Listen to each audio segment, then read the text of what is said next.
அஞ்சுவது யாதொன்றுமில்லை, அஞ்ச வருவதுமில்லை. அனைத்து இந்திய அண்ணா திராவிட முன்னேற்றக் கழகம் நம்மளுடைய மாண்புமிகு புரட்சி தலைவரால் ஏற்படுத்திய கட்சி. நான் சத்யவர்ஷா இந்திய அரசியல் அமைப்பு ஆலோசகராக பணியாற்றி வருகின்றேன். அனைத்து இந்திய அண்ணா திராவிட முன்னேற்றக் கழகம் மக்களுக்காகவே உருவாக்கப்பட்டு மக்களால் கொண்டாடக்கூடிய ஒரு கட்சி.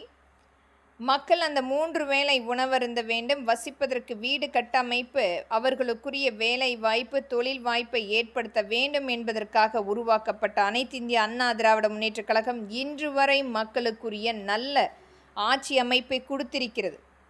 இன்றைக்கு நாம் ஆட்சி அமைப்பில் இல்லாமல் இருந்தாலும் மக்களுடைய நம்பிக்கையே அனைத்து இந்திய அண்ணா திராவிட முன்னேற்றக் கழகம்தான். ஒரு கடினமான காலகட்டத்தை கூட மீட்டெடுத்து ஒரு இயல்பான வாழ்வாதாரத்தை மக்களுக்கு இயல்பாக கொண்டு செல்லக்கூடிய அனைத்து இந்திய அண்ணா திராவிட முன்னேற்றக் கழகம் ஒவ்வொரு முறையுமே மக்களுக்குரிய நல்லாட்சியை முழுமைப்படுத்தியிருக்கிறது.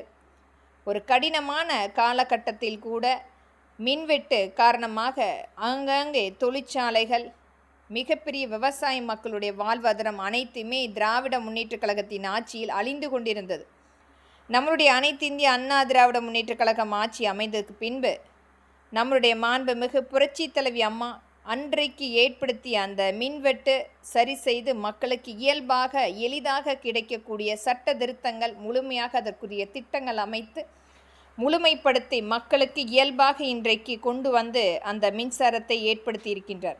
அது போன்று இன்றைக்கு ஒவ்வொரு ஆட்சி அமைப்பிலுமே அனைத்து இந்திய அண்ணா திராவிட முன்னேற்றக் கழகம் மக்களுக்குரிய நல்ல ஆட்சியை ஏற்படுத்தி இருக்கின்றது.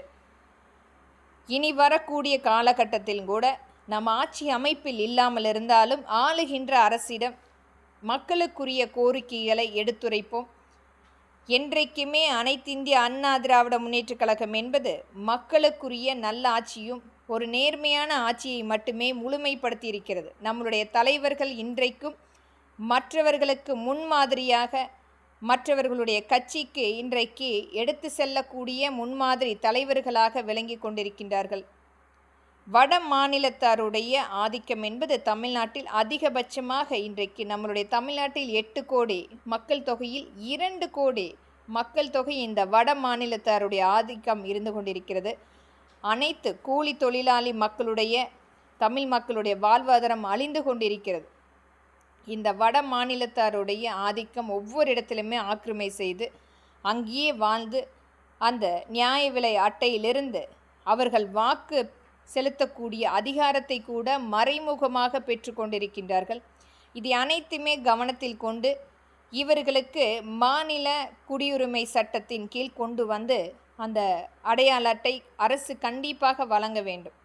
இது ஒவ்வொரு மாநிலத்திலுமே கட்டாயமாக சட்ட திருத்தமாக கொடுக்கக்கூடிய, முழுமைப்படுத்தக்கூடிய சட்டம் இன்றைக்கு மற்ற மாநிலத்திலிருந்து நம்மளுடைய தமிழ்நாட்டில் வரும் பொழுது இவர்களுடைய ஆக்கிரமிப்பால் விலைவாசியினுடைய ஏற்றம், வேலையின்மை, இது போன்ற எண்ணற்ற மக்களுக்கு ஒரு அச்சுறுத்தலான சூழ்நிலை மட்டுமே தமிழ்நாட்டில் ஏற்பட்டு கொண்டிருக்கிறது. இது மற்ற மாநிலத்திலும் நடந்து கொண்டிருக்கிறது. அனைத்துமே கவனத்தில் கொண்டு ஆளுகின்ற அரசாங்கம் இதற்குரிய தீர்வு எடுக்க வேண்டும். வட மாநிலத்து மக்களுக்கு மாநில குடியுரிமை சட்டத்தின் கீழ் அடையாள அட்டை வழங்கும் பொழுது அந்த மாநிலத்திலிருந்து பெறக்கூடிய சலுகைகளை பகிர்ந்தளிக்கக்கூடிய உரிமத்தையும் பெற்று முடியும்.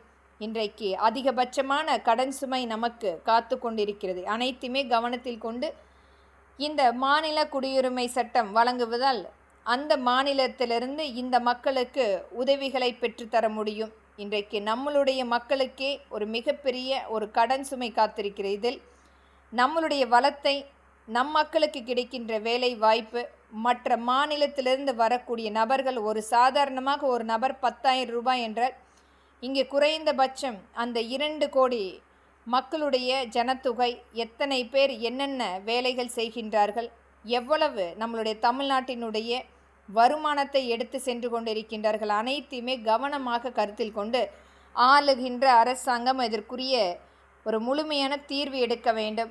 மத்திய அரசு முழுமையாக மறைமுகமாக ஹிந்தி திணிப்பை இங்கு திணித்து கொண்டிருக்கிறது. புதிதாக இன்றைக்கு ஒவ்வொரு இடத்திலுமே இஸ்லாமிய மக்களுக்கு எதிராக நின்ற இந்த மத்திய அரசு இன்றைக்கு இஸ்லாமிய மக்களுக்கு துணை நிற்பதாக நடித்து கொண்டிருக்கிறது. இது அனைத்துமே ஆளுகின்ற அரசாங்கம் கவனத்தில் கொள்ள வேண்டும். நன்றி மக்களே.